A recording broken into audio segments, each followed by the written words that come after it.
stupid minds. Stupid. That's all I'm taking from you. Get back here, you jerk!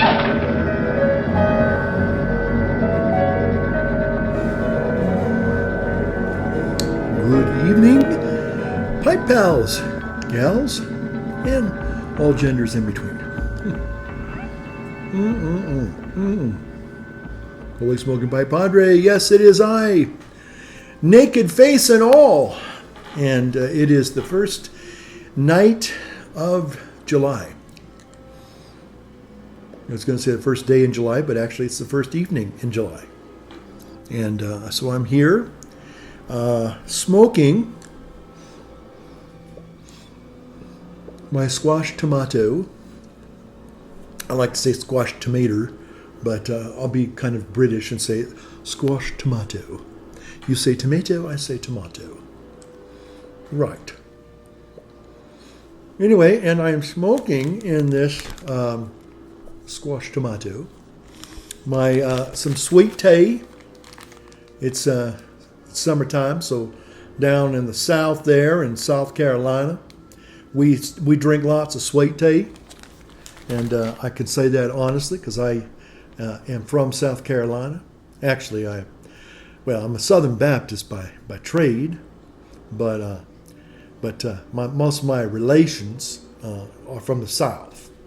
So there you go. So we in the South love our sweet tea. Okay, so thank you, James, for the sweet tea. This is the Boswell sampler of sweets. I guess these are sweet treats, tobaccos. Okay, so I just wanted to get on here and say again another thank you, James, for his very thoughtful kindness there.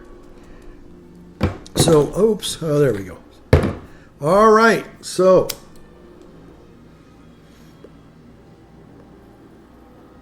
and in addition to the sweet tea in the pipe, I got a little bit of iced tea here.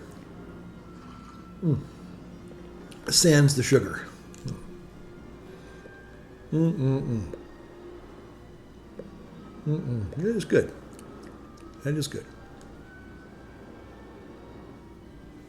Yeah, it's a mild tobacco, but it is very delicious, and I wouldn't say nutritious, but it's delicious.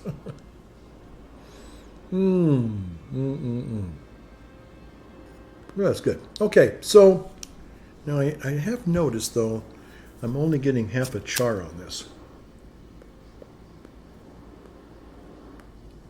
Okay. So it's almost 8 o'clock on Saturday evening on the 1st of July. Knee high by the 4th of July. That's the old saying about the corn in them Minnesota cornfields. Yeah. That's good. Okay, so I am here with another pipe video for you, and you, and you, and you, and you, and you, and you in the back there. Yeah, I see you. I see you. So, boy, I tell you what. Every time I think that I've gotten to a point where I pretty much have said everything that I possibly could say, more stuff just comes up. More stuff. It's always more stuff. All right. So before I kind of get into it, actually no. Let me do the serious stuff first. Yeah. Then I'll try and do some more fun things. Believe it or not.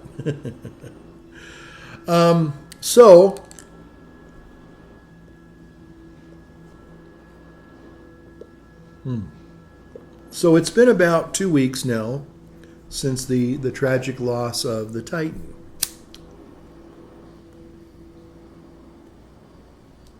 And as sad as that is, although people have speculated kind of in a grim way what the people's last moments were probably like, ranging from probably maybe hearing possibly hearing something and then nothing.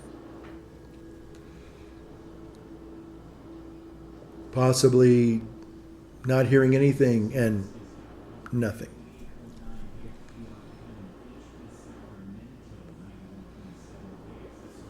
Maybe there was a malfunction and the people that were in the know pretty much, thought I had a little welt on my neck there, probably knew that it was the beginning of the end. Maybe Stockton Rush, maybe he had an inkling after hearing maybe something, or, I'm sorry to be a little bit morbid here, but knowing that his Logitech controller wasn't responding and it wasn't the batteries going bad, So I don't know. We'll never know what their last moments, seconds, nanoseconds were like.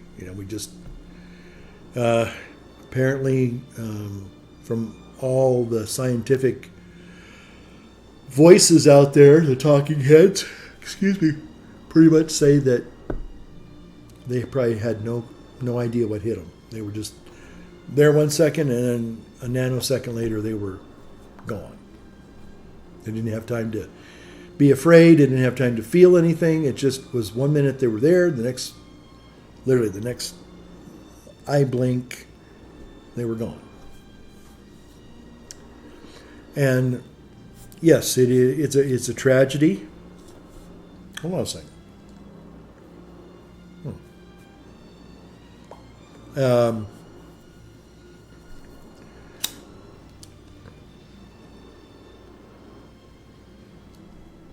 So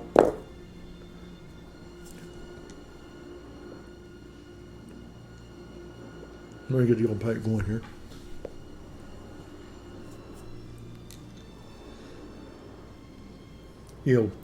Saturday Night at the Opera with Sean Bianco is coming on right now. That's what you hear in the background, little Cavalier Rusticana, the prelude, or the intermezzo. I can't remember which one it is, but basically the beautiful Cavalier Rusticana melody there, a very famous melody. So anyway, getting back to the Titan.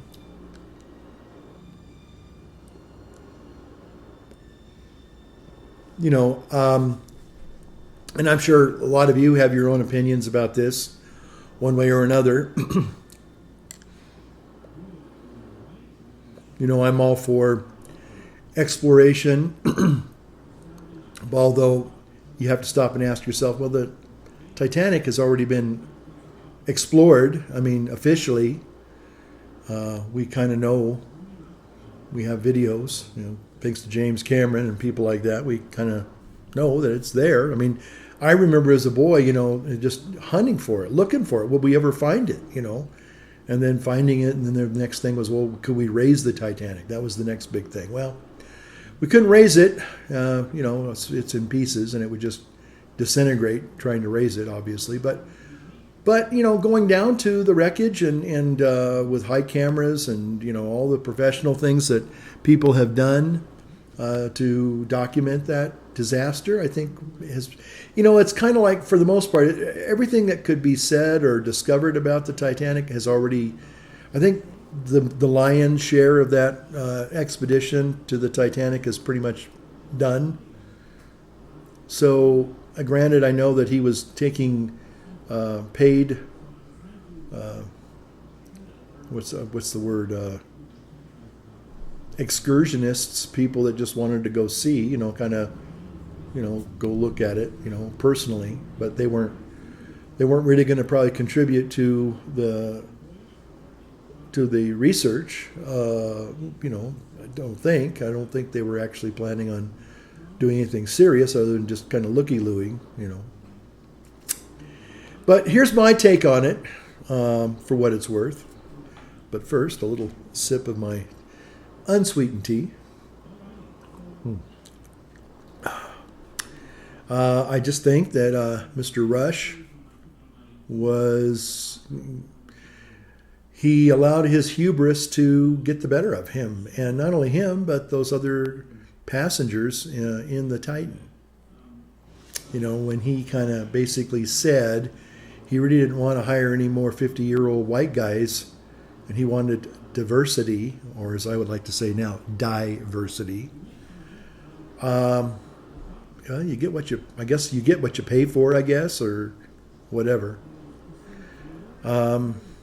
You know, he tried to make a big, you know, diversity, equity, inclusivity kind of a video before he left, you know, and I just think, well,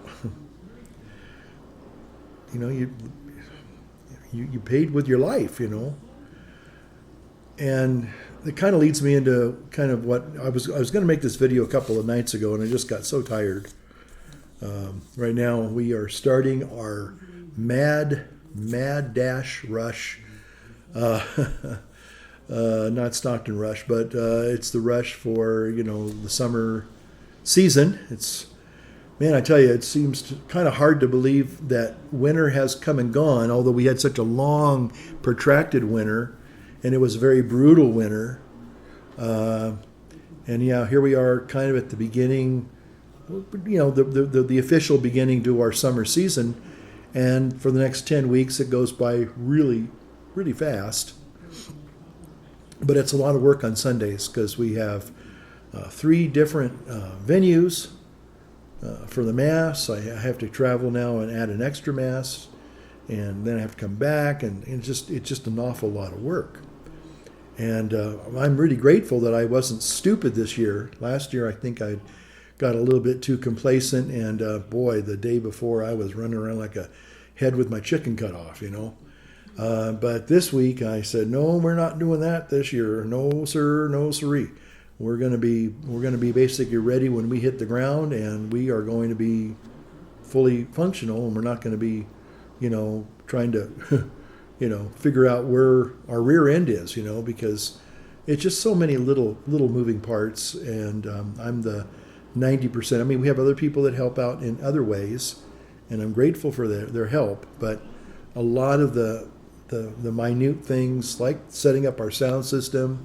We got a great outdoor sound system now, but it all has to be set up, and unfortunately I'm the only one that knows how to do it. And I tried to train somebody last year, but they kind of said, well, I'm not going to be here on, you know, so many Sundays, so I can't really do it. And it was like, okay, so I'm going to train you basically for nothing. So anyway, fortunately it all worked out together. We only had two little hiccups. And that they weren't real showstoppers, but basically everything went well. So we'll just see tomorrow, you know, if we can, you know, do the 3 masses that are basically back to back. That's just the way it is. And so anyway, I'm not going to be griping about it. It's just that it just needs to be done, but I have to be focused. So I didn't make a video the other night because I was still in the final stages of preparing for this weekend, and so tonight we had our first little outdoor Mass, and I think it went well. There were, like I said, a couple little minor things, but those are, you know, you can figure them out and readjust. So I was going to make a video, and then I just, like I said, I kind of got tired, and then I just said, you know, I'll do it later. I'll do it later. Procrastination can be a good thing. And, here I am. We're talking with my Dr. Cave, Mike again. Love this little guy. This guy, I'm kind of glad I discovered Dr. Cave's videos. He has a black one, and it's mounted up here, you know. So mine's just right here in front of me. So I could probably move it up a little bit closer. There we go. Yeah. Okay. So, but anyway, I digress. So talking about the Titan and talking about Stockton Rush, and, you know, his, you know, again, I feel this way. If he wanted to go down and, you know, and on his own, you know, I know the other people were kind of, well, the thing was that these people were paying, like, I think $250,000 a pop to ride this thing. And I mean, I don't even know what was going on. I mean, it was supposed to be a submersible, where was the ship that was supposed to be tending it? It's like I guess I'm a little bit unawares maybe of what modern submersibles are all about, but I thought they had to have a ship tender, above them, with umbilicals, because they're not a true submarine; they're submersible. But I guess it seemed to be kind of like, well, because I kept thinking, well, why didn't the ship tender, the mothership, why didn't it kind of figure out that there was maybe a potential problem or something? Anyway, it looked like, of course, then again, I don't know. The quote unquote debris field that was later in the week or two later showed, there was no ship above it. Obviously, that ship probably, just went home. So, but I mean, I thought maybe some of the earlier videos would have shown the ship that was there supposed to be, monitoring the ship. But anyway, the submersible. But anyway. So it goes down, and I guess after about 2.5 hours, maybe hour and a half, I can't remember, but tragedy struck. So again, eternal rest grant unto them, O Lord, and let perpetual light shine upon them, But, this guy just seemed to be an arrogant SOB. I'm going to be honest. I mean, don't mean to speak ill of the dead, but I knew an orthopedic surgeon a number of decades ago. This goes back a long time. And anyway, I just remember that, he was a compassionate doc. He was very, obviously, to be an orthopedic surgeon, you have to be pretty smart. But the one thing that would set him off is when adults did very stupid, reckless things, and children got hurt. Your stupid minds, stupid, And stupid. I had to drive with this doc. That's all I can say, And we weren't like buddies or friends. I just would get a ride from him to my reserve meetings when I was a young Marine. And he was just a nice guy. He really was just a genuine nice guy. But when he would get, I think he had a little pager. And then he would call in and say, "What's the emergency?" And there was one time I remember we were coming back, and he was absolutely livid. Some adult, some idiot. He said, "Oh boy, he was just was doing something reckless and stupid." You see, Your innocent stupid people got hurt. minds, stupid. And I think what it was something about a cart, and these little kids. There were two little kids, and I guess they both got their legs crushed. And he was, I mean, I saw, talking about rage and anger, but it was kind of like righteous anger, but it was angry, let me just say that. And I kind of felt a little bit, there was a young man on there, I think he was 19, he was going with his dad for Father's Day. It was guys, he had a Father's Day gift for his dad, and he went along with him. And now this young man is no more. The dad's no more. There was some French explorer. I guess he had been down to the Titanic many, many times. So, he was 77 years old. And I'm not going to say, well, he was close to kicking off, so it doesn't matter about him. No, he had life. He had every right to live. Doesn't matter how old you are. It's just that I think the Stockton Rush guy was being very, very arrogant. He was very prideful. He was reckless. I think that's the thing that it bothers me the most is he was reckless. Now, if he had been somebody who was really, painstaking about and you're supposed to be, knowing that craft. Now, maybe he did. Maybe he knew the craft inside and out.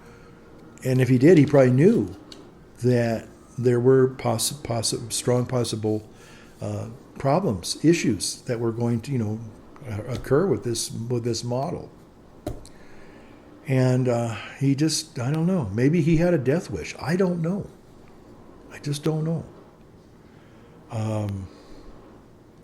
But I just think that, when he said that statement about, diversity and how he didn't want to hire any old 50-year-old white guys, this is getting ridiculous. We got to stop with the reverse discrimination, folks. We really got to stop this. Martin Luther King, I remember as a little boy, it's about the content of a person's character, not the color of their skin. But now we've gone from, white people hating blacks, from blacks and everybody else hating white people. It's reverse discrimination. As clear as the nose on my face. And I got a big schnoz there, okay? All right, so be kind of nice to get to a neutral position on all this. It really would. So then the last couple of days, I'm sorry, I'm going to get in a little bit of politics here. I know the Stockton Rush probably was a little bit too political for some of you, but that's okay. Yeah, we all need to stretch and grow. Yeah, all need a little bit of challenge every now and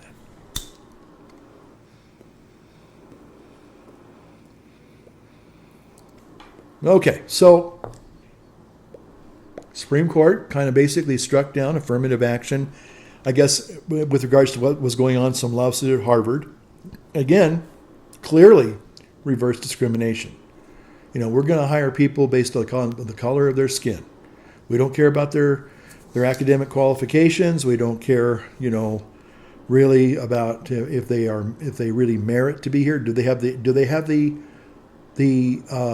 academic aptitude to undergo certain degrees at Harvard, whether it's medicine or engineering or nuclear physics? We're going to just hire them based upon their skin color.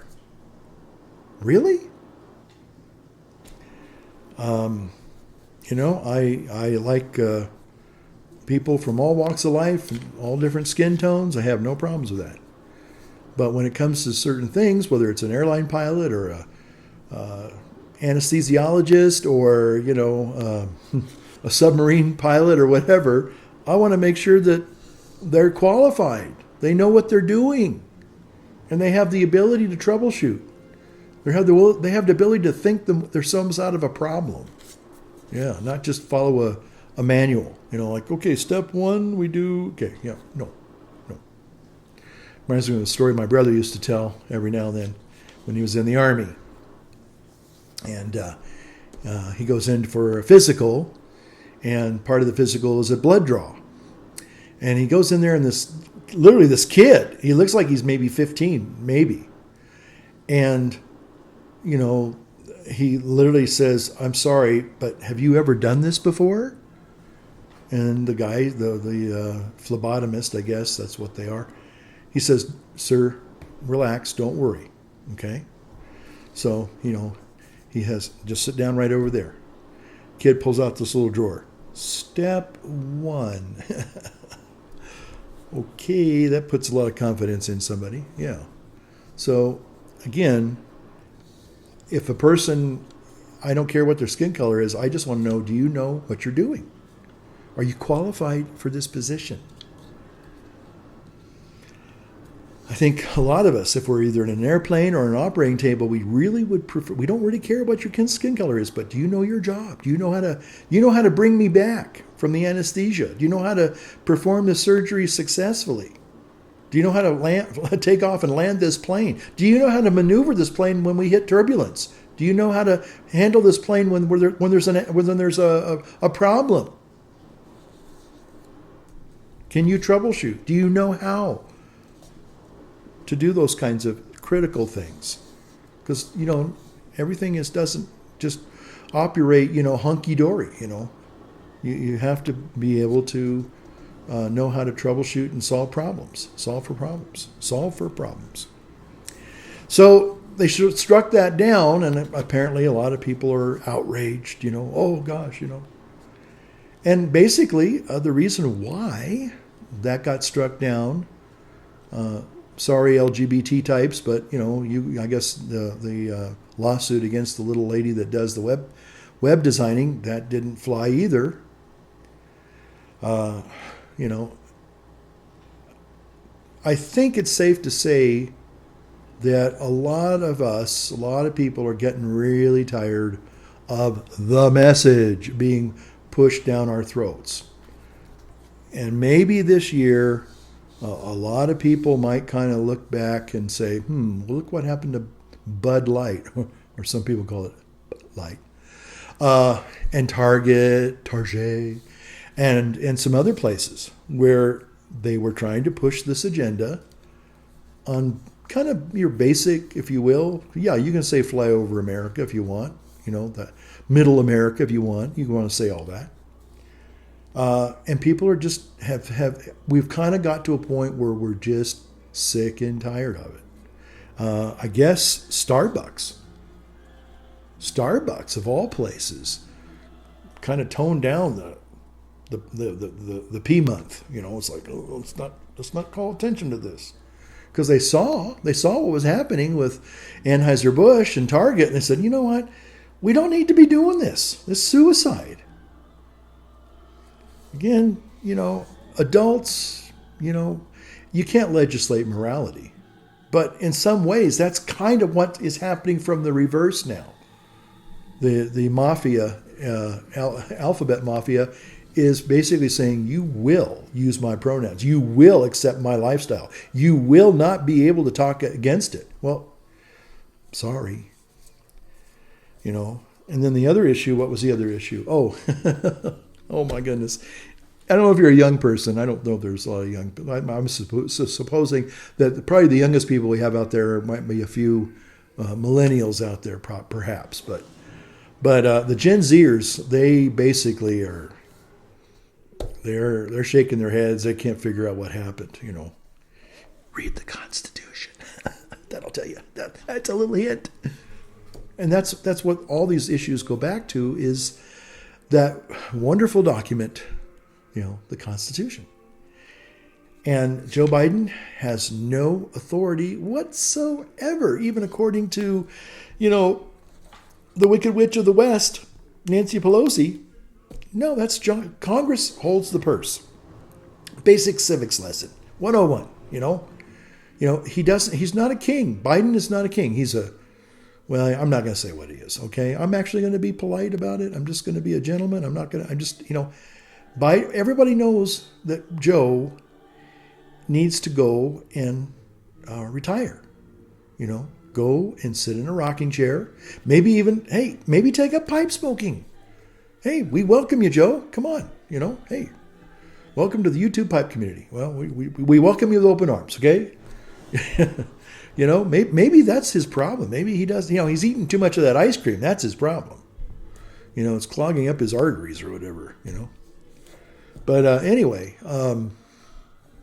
those poor, well, I shouldn't say poor, those little communist Gen Zers, little flag-waving socialists, who want utopia and want anarchy and all that good stuff, they basically got hosed big time. Everybody that I know, to include yours truly, goes to college, and some of us get, most of us probably have to take out some student loans along the line. I think I did about, this goes back like 30 years. So that, $10,000, I think for me was about, maybe it was 6 or 7. I can't remember. But for me, it was a lot of money to be paid back. And I paid most of it back. And then when I got to the seminary paid the rest of it, because technically I paid for my education. If you went to the collegiate seminary, then they paid for everything. But, considering I paid for my college on my own, they reimbursed me. So I paid half of it on my own, and then the other half the church paid for it. So yeah, but that's because I'd already paid. So it was like a reimbursement. It wasn't like a freebie. So anyway, bottom line is, though, a lot of these kids, and I know a lot of them, maybe some of them are out there, maybe they became orthopedic surgeons. God bless you. We need orthopedic surgeons. Maybe they're anesthesiologists. Maybe they're engineers. Before Steve Jobs died, about 2 years before Steve Jobs died, I think he had a big summit with Obama. And, Obama says, "What's wrong with America?" And he says, "We need engineers." I would say we need engineers and priests. Okay, that's just my opinion. You can take it or toss it. Okay. One, we need people that can help people build strong minds, and we need other people to help people to build strong souls. Okay, I got it off. See, I got off my soapbox. We're done. See how simple that was? Okay. And you can choose to disagree as much as you want, because it's still a free country. Okay. So, But anyway, the Constitution basically the Constitution is this: we all have liberty, we have freedom, okay? But your rights end where mine begin, okay? And vice versa. Okay? So, yeah, I know there are some people that will never agree with me, and you know what? That's perfectly okay. But you can't coerce me to abandon my beliefs and have to be force-fed, browbeaten by your beliefs, or I risk censorship, or I risk internment, or I risk, the next thing, genocide, okay? And vice versa, I may not like some of the things that people that advocate for. Did that go off? Oh, hope not. Testing. Oh, did that? Boy. Hold on just a second. I'm going to see if that went off. Okay. Hold on. Okay, I'm back. Okay, just when you thought I was safe.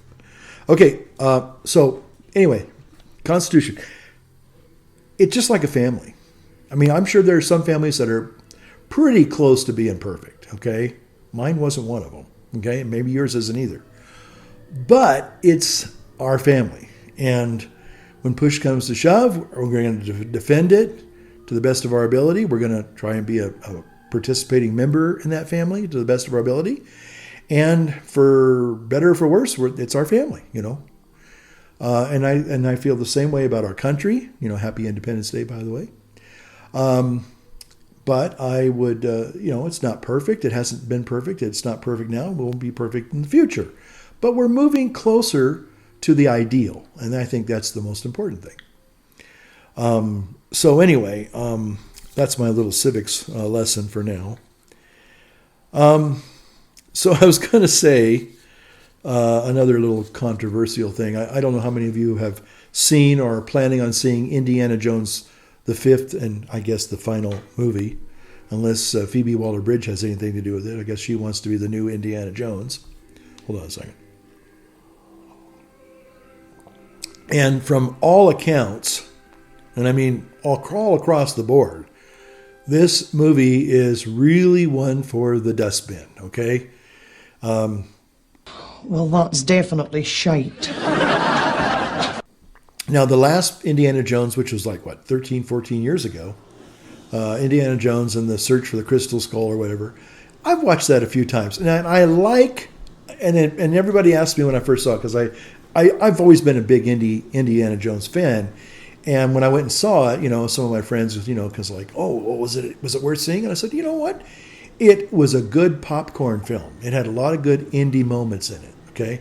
Now, I've been told, and I would like to see, possibly, if it comes out, when Apple TV probably brings it to streaming, I'll probably, rent it. But they say the first 10 minutes are okay. And they said, in fact, if it had just kind of went that direction, it would have been probably another good Indiana Jones popcorn film, It's like, okay, some mindless entertainment, some fun, escapism, great. But again, it's all about the message, okay? So, the feminist message, whatever other messages, I don't know, but it's all about, Phoebe Waller-Bridge and the Phoebe Waller-Bridge show. And apparently, they kind of did Indiana Jones the same way they did Luke Skywalker, a bitter old, doddering old man, basically, And again, it's kind of an insult. I mean, sorry, I guess I fit that demographic, an old doddering old man. But here I am, But anyway, so I guess the CGI, the de-aging CGI that they used for Harrison Ford's face was pretty convincing. Everybody says, yeah, that was pretty convincing. There were just a few little minor glitches. And one person pointed out, though, something I thought was really interesting. They said, well, it wasn't so much the face, it was the body. It was like when you know how Indiana Jones moves and walks and how he does action stuff, the person that was doing the action part of the body it didn't quite seem to, it seemed to be off. That's what they kept saying. This one guy said, it just seemed to be off. And I went, that's an interesting insight. So I probably will, if nothing else, watch it for the first 10 minutes. And then when it becomes the Phoebe Waller-Bridge show, I'll just probably, flesh it. It's like, I don't need to see this, But essentially, they basically have, the Indy character in his late years, and he's kind of a doddering old guy, and he's in a rocker, and he's, useless, because old people are useless, don't you know? Anyway, so a little age discrimination there, I guess. I don't know, but,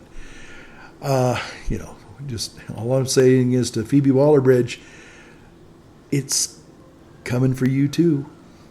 There's going to be a day when she's not an attractive woman to begin with. She's an annoying woman, and she's not a very good, gifted actor, so she's got 3 strikes against her. So, I'd be very careful about, antagonizing a lot of people. That's all I'll say about Indiana Jones. Is it 5? Yeah. Now, the movie I do want to see, and I've already I think I've already talked a little bit about it, at least I tried to, is the new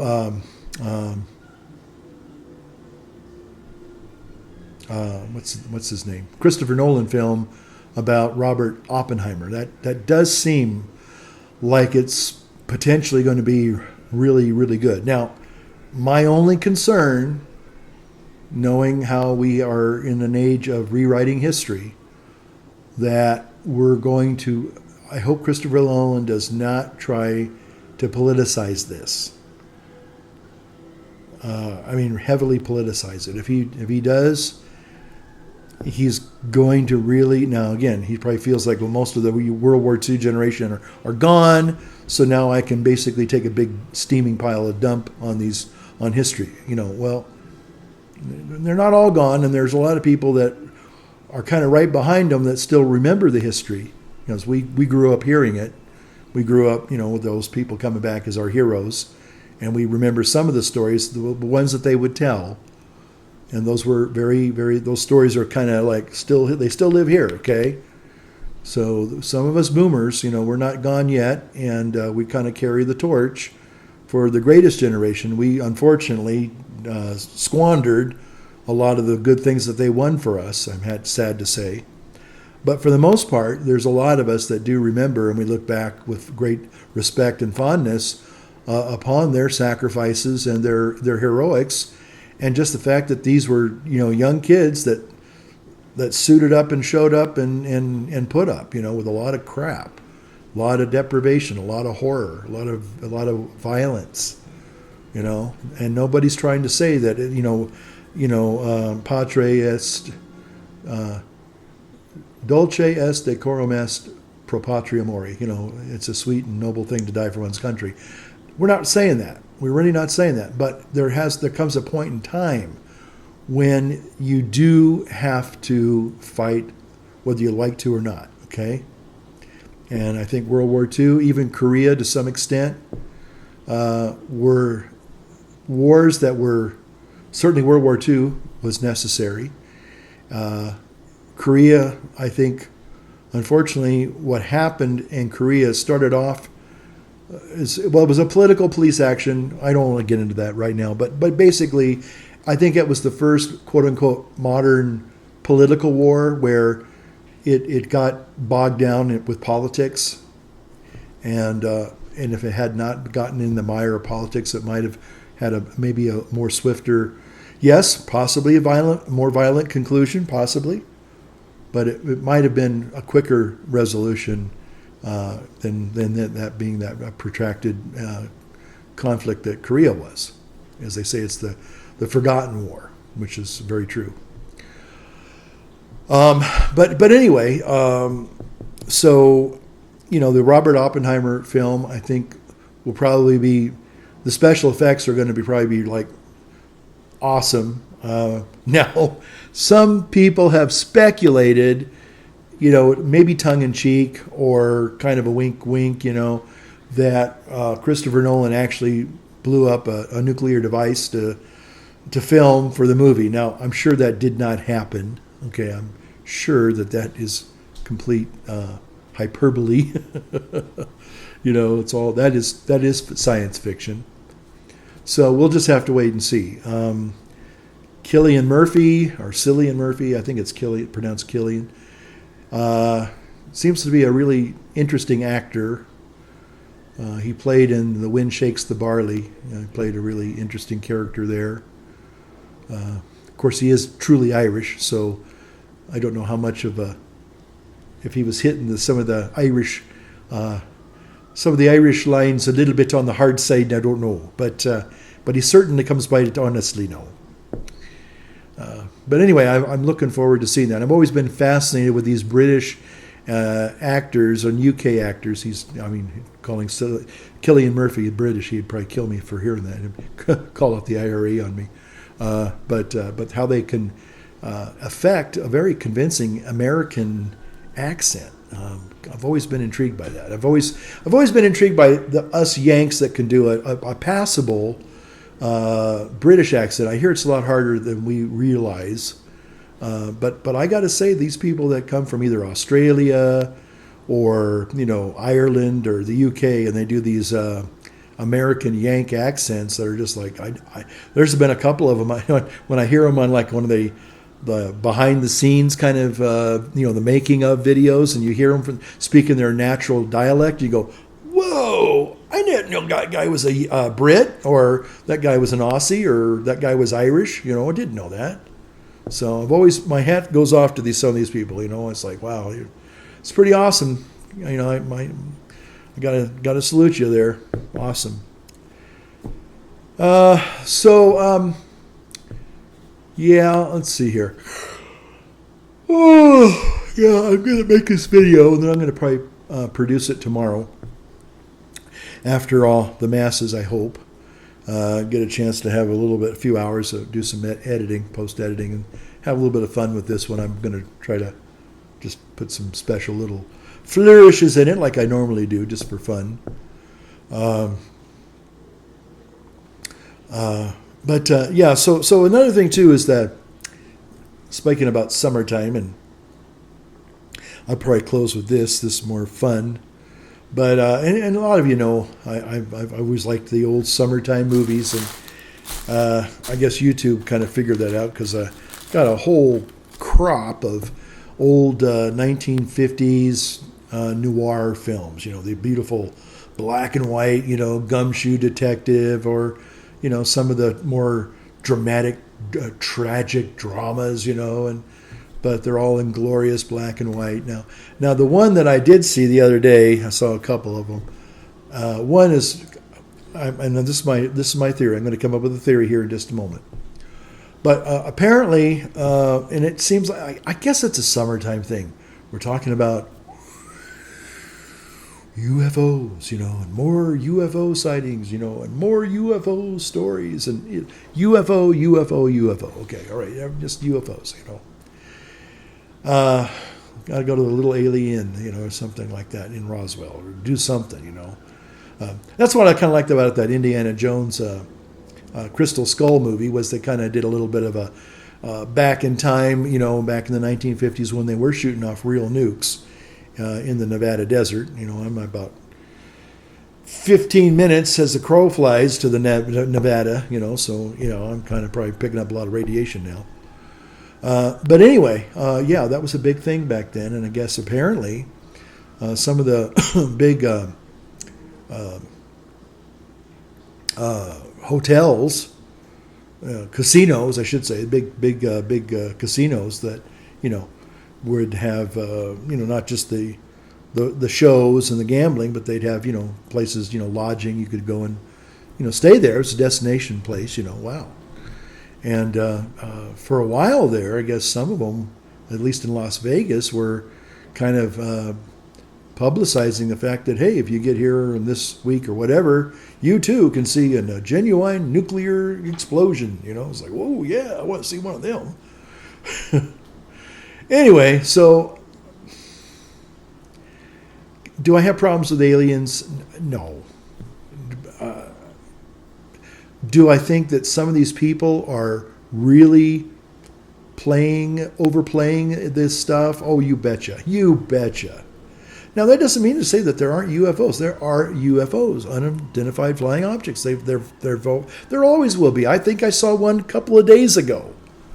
In fact, there's this big, huge light array that looks like a flying saucer. If it's on tonight, because I think these people come up on. I was going to say Thanksgiving. I keep saying Thanksgiving. I was talking to a friend the other day, and I kept saying, well, when Thanksgiving weekend's over, they kept saying, well, you keep saying Thanksgiving. I said, I don't know why. It's just one of these big holiday things, I guess that was the last, after Easter and after Christmas and New Year's, of course, and then it was Thanksgiving, but anyway. But it's 4th of July weekend, and I think these are people that live right next door, but the first time I saw it, it took my breath away. I said, what in the world is that? And it looks like a huge UFO landing.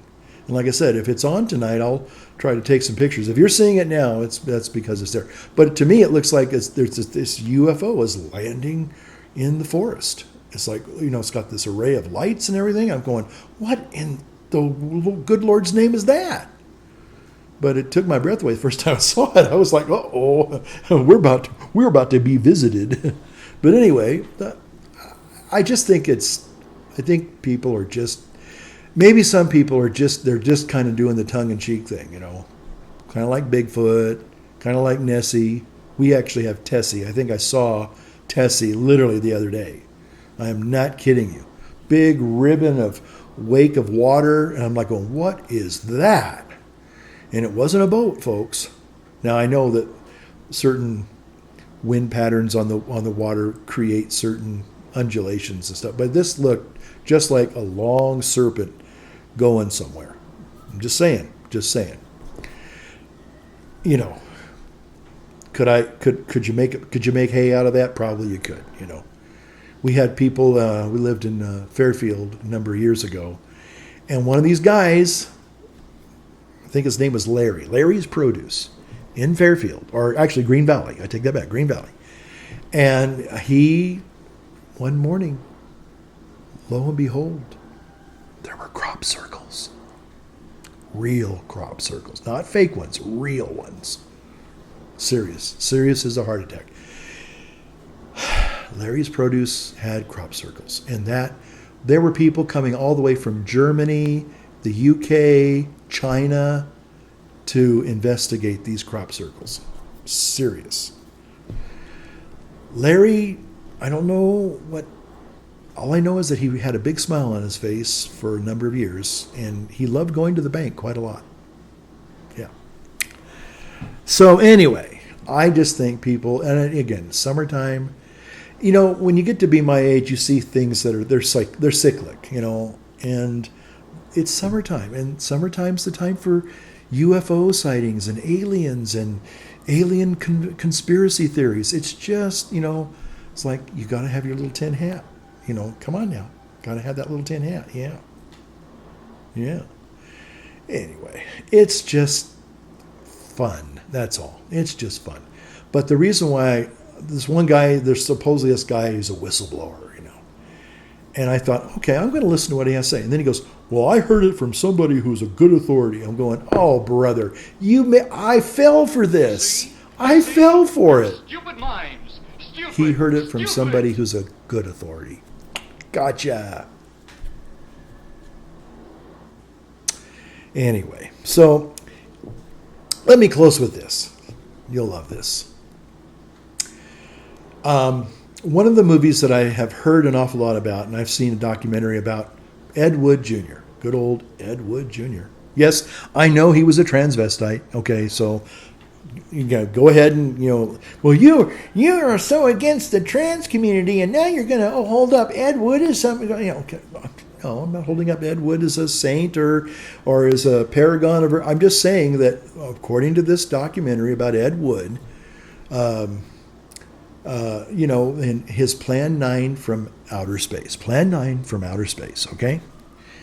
And when I look at that, now, again, that movie is held up as an example of probably the worst movie ever made. And it is. It has the late Bela Lugosi in there, part way, and then they had to get a double in because poor old Bella died, sad stuff. I had Vampira, I think. Was it Vampira or the one that was the original? There was I think it was Vampira, and then there was Elmira. That's right. There are two different generations of these goth gals. Yeah. But I think Vampire was Myra Nurmi, I think was her original name. Anyway, she was the original Vampira. There's an interesting documentary about her. She was kind of a fun gal. I'll just say that. I mean, she knew Orson Welles, and she was in that beatnik kind of thing, and but she was interesting. I think she had a good heart in many ways, but she had some interesting twists to her. Let's just say that. She was an interesting gal. And then they had Tor Johnson or some big wrestler guy, I think he was Swedish. Anyway, long story short. So Plan 9 from outer space is usually held up for pretty much just, good old-fashioned ridicule. Like, look at this corny movie. This is the worst thing in the world, but it has a cult following. People love it. Okay. But it kind of dawned on me. And this is my hypothesis, and you can take it or toss it. Maybe Ed Wood is the one who's laughing best now, because he made that is a satire, complete satire. Big tongue-in-cheek, folks. He knew what he was doing. Now, somebody says you have to be really, really good to be that bad. Okay. And I kind of think, as somebody like, there's a guy named Peter Schickley. Any Peter Schickley fans out there? PDQ Bach, his alias.